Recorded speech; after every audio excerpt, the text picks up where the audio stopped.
Mes salutations à toi qui regarde, mes salutations à toi mon frère, mes salutations à toi ma sœur. C'est ton frère Yende, donc l'un des disciples de Zulason. Comme tu le sais déjà, vu que tu es sur sa chaîne, ici nous allons parler de spiritualité. Donc il n'y a pas de Dieu m'a dit, Dieu m'a mis dans le cœur. Un Dieu jaloux, un Dieu qui change d'avis, un Dieu qui se repose, un Dieu qui fait conseil au milieu des autres dieux pour prendre des décisions. Ici, nous allons parler de la vérité authentique, car nous allons lire dans Kalatambale, les récits du peuple noir, les livres de la vérité. Donc, nous allons parler de vérité.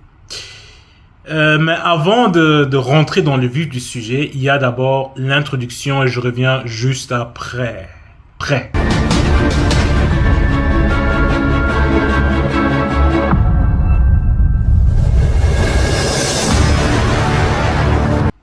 Je suis de retour. Comme tu as pu le constater, il y a Kalatambale, donc le récit authentique.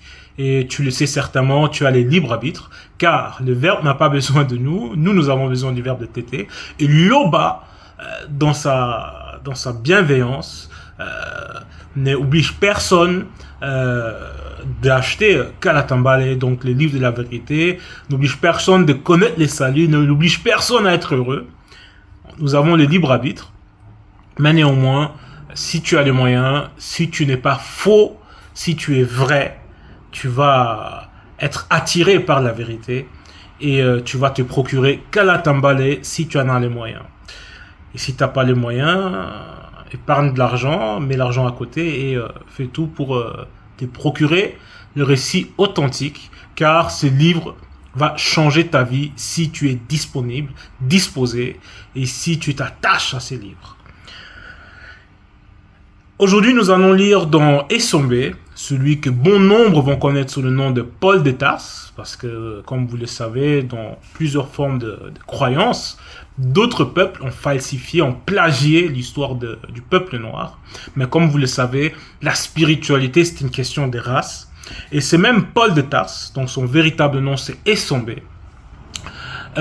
C'était un noir, donc un Sawa.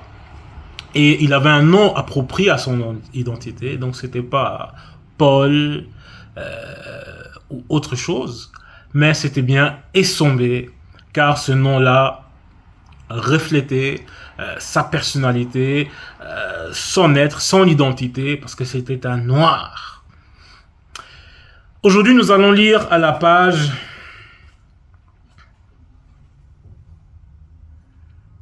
775. Donc, c'est le livre de Esombe, donc le livre de la réconciliation, car nous vivons une période extraordinaire. Donc, c'est une période où les verbes et ceux qui ont pris plaisir à la vérité, à la justice, à la droiture, vont pouvoir se réconcilier avec les verbes de tété, donc vont pouvoir se reconnecter à leurs racines, être en harmonie avec la nature, être en harmonie avec la création.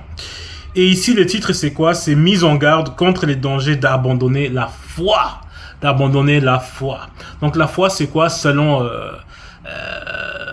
les chrétiens, selon différentes formes de croyances. Donc, ce qu'on vous a appris, c'est la ferme assurance de croire en ce qu'on espère. Néanmoins, ici, nous allons parler de la foi. Parce qu'il y a d'autres qui vont dire, toi, tu as les foi et moi, j'ai les œuvres. C'est même écrit dans vos livres. Mais néanmoins, nous allons voir c'est quoi ces dangers-là. Pourquoi c'est dangereux d'abandonner la vérité. En tout cas, pour ceux qui ont pris foi au message de Zulason. Donc, l'un des deux, le seul enseignant dans cette réalité du visible. Donc, c'est quoi les dangers? Et pour ça, Esombe va nous donner un enseignement terrible. Et moi, j'ai l'honneur de vous exhorter en ce même moment. Donc, toi qui regardes, accroche-toi. Si tu es occupé en train de faire quelque chose, laisse-le, fais-le après. Ou fais-le maintenant, puis sur pause et reviens après. Mais ne fais pas les deux en même temps, car nous allons lire donc Kalatambale. Ou c'est plutôt Kalatambale va lire en nous. Et si nous sommes disposés, si nous sommes là, donc si nous nous accrochons à ce qui va être dit, il y aura un changement qui va se développer en nous. Donc, on va dire un pas, on va dire ça comme ça, façon de parler, vers l'avant sur notre marche vers le but, donc la sanctification. Donc, être attentif nous permettra d'avancer spirituellement. Parce qu'il y a un message. Donc, nous allons lire à partir du verset 27, donc c'est au chapitre 54. Et au verset 27, on nous dit, en tout cas, Essombé nous dit ici, en effet, qu'en est-il de ceux qui retombent dans leur vie ancienne, dans leur ancienne vie?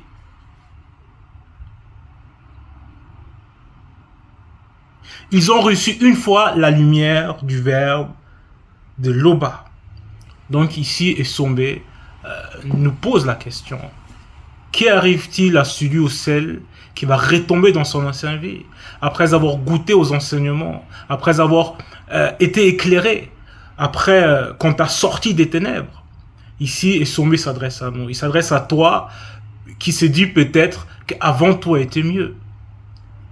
Toi qui songes peut-être de retourner dans ton ancienne vie. Parce que, selon toi, la vie spirituelle, donc vivre selon l'esprit, tu ne retrouves pas ce que tu recherches là-dedans. Donc tu songes à retourner. Donc ici, Essombé, il pose la question, il te pose la question à toi. Toi qui veux retourner en arrière. Qu'arrive-t-il à ceux qui vont retourner dans leur ancienne vie?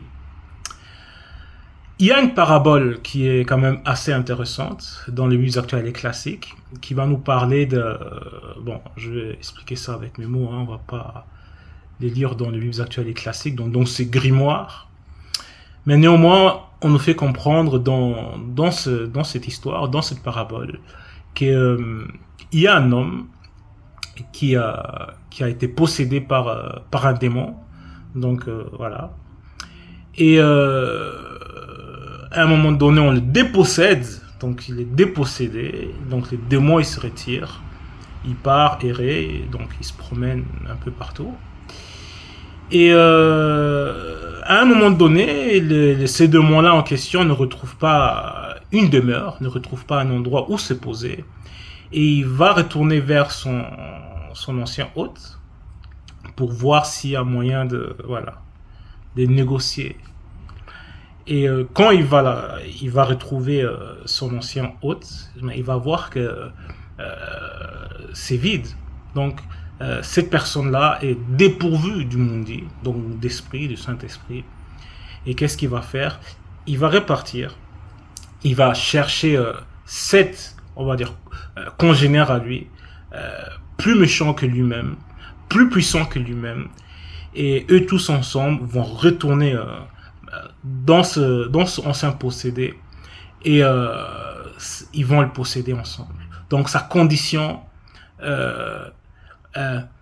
après sera pire qu'avant. Donc c'est ça la morale de l'histoire. Et même sur le plan psychologique, on va dire ça comme ça, c'est que vous pouvez constater. Si on prend par exemple un ancien alcoolique qui va vivre dans l'abstinence durant des années ou peut-être quelques mois, donc il va faire l'effort d'arrêter.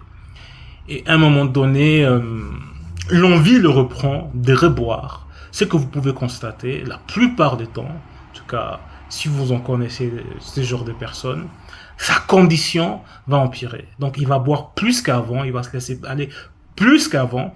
C'est comme s'il voulait rattraper le temps qu'il a perdu pour lui lors de son abstinence. Donc son alcoolisme va devenir bien pire qu'avant. Ça, vous pouvez le constater, vous pouvez demander à des anciens alcooliques, même des fumeurs, donc ceux qui ont peut-être consommé des cigarettes ou la drogue, mais après l'abstinence, s'ils ne tiennent pas bon, s'ils retournent dans leur ancien mode de vie, mais c'est pire qu'avant. Même pour celui ou celle qui a déjà essayé un régime, donc si tu es en obésité, en surpoids, tu fais ton régime, tu rates ton régime, mais souvent, qu'est-ce qui t'arrive?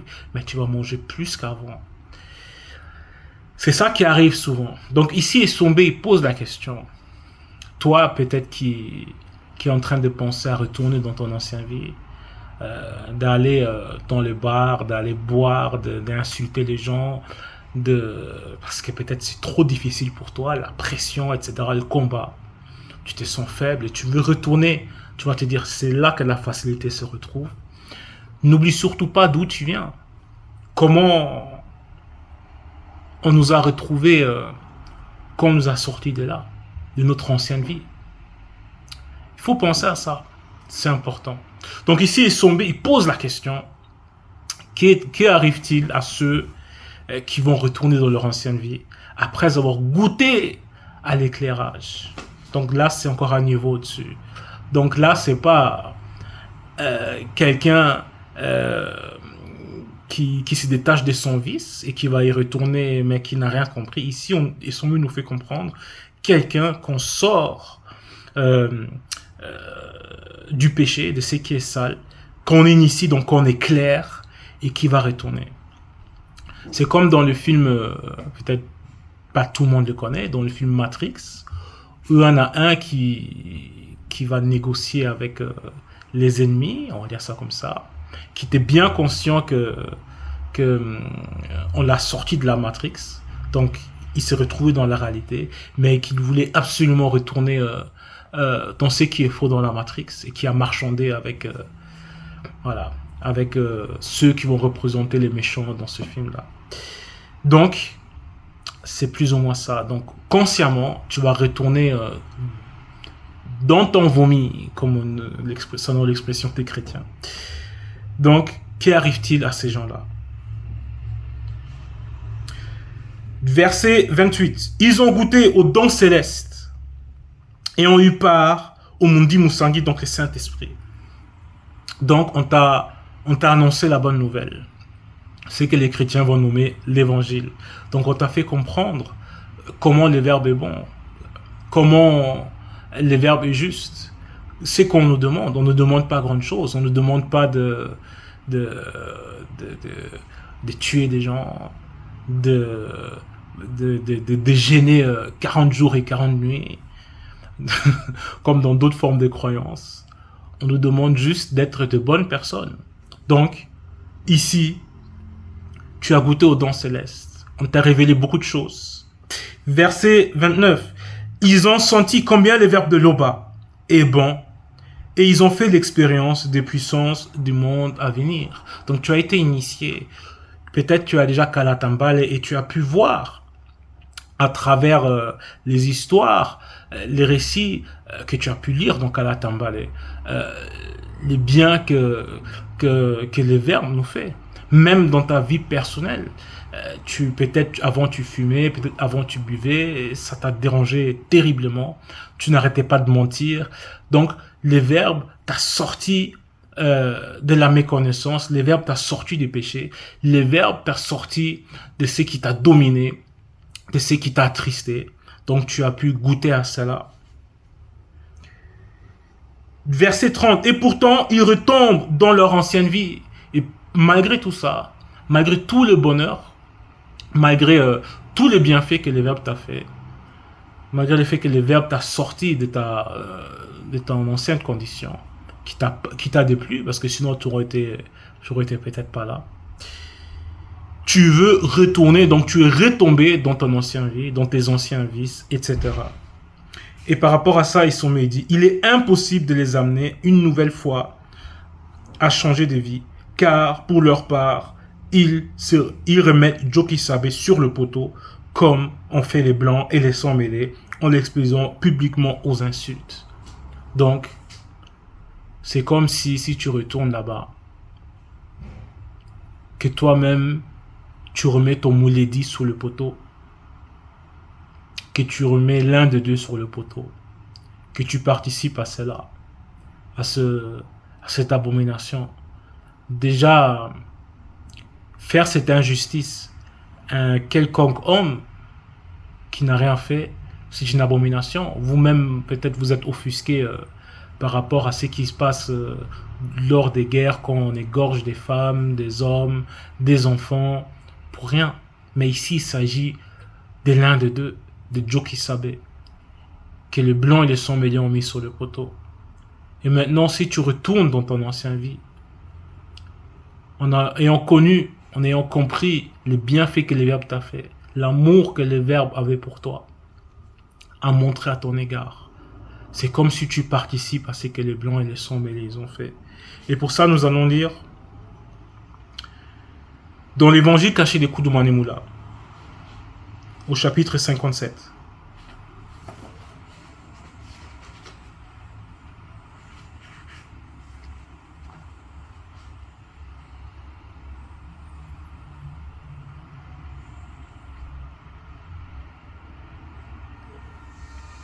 À la page 710, à partir du verset 25.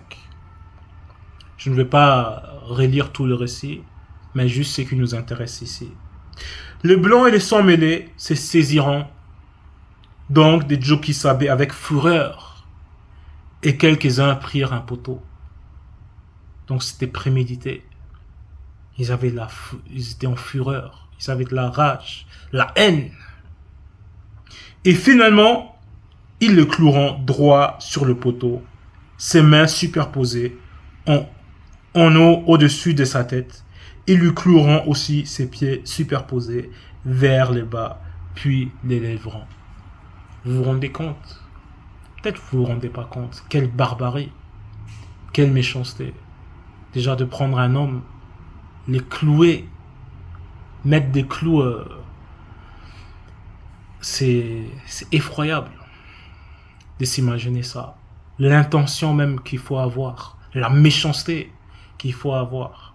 Néanmoins, on nous fait comprendre ici que celui ou celle qui retombe dans son ancienne vie, donc qui cherche à oublier les bienfaits du verbe de tété, fait pareil que ces blancs et ces sangs mêlés. Donc c'est comme si tu clouais, tu remettais Djokisabe sur le poteau, et non pas sur la croix, comme certains chrétiens vont dire.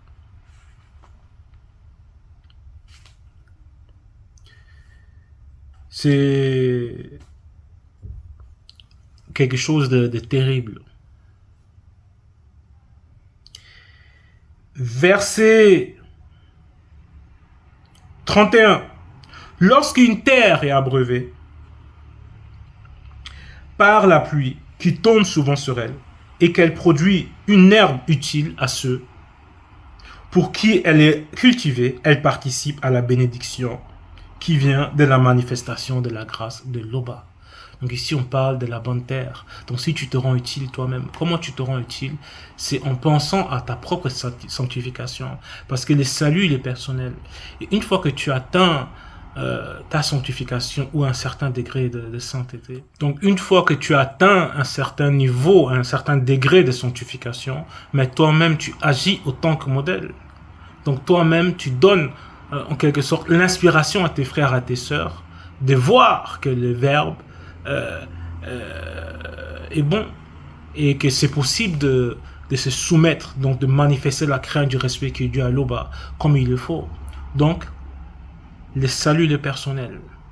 Et à travers ta propre sanctification, tu te rends aussi utile pour les autres.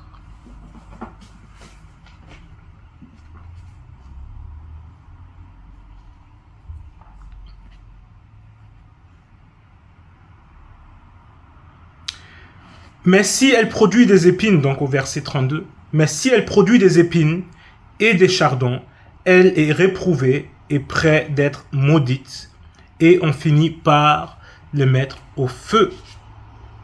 Donc, si tu n'es pas utile, si tu produis des épines, parce que les épines, ça veut représenter l'antivérité, la sorcellerie, ce qui est non conforme aux enseignements que nous recevons, donc les démons, et donc le monde occulte. Mais pour ça, nous pouvons aussi lire dans Koudoumane Moula, à la page 693, donc la page 693,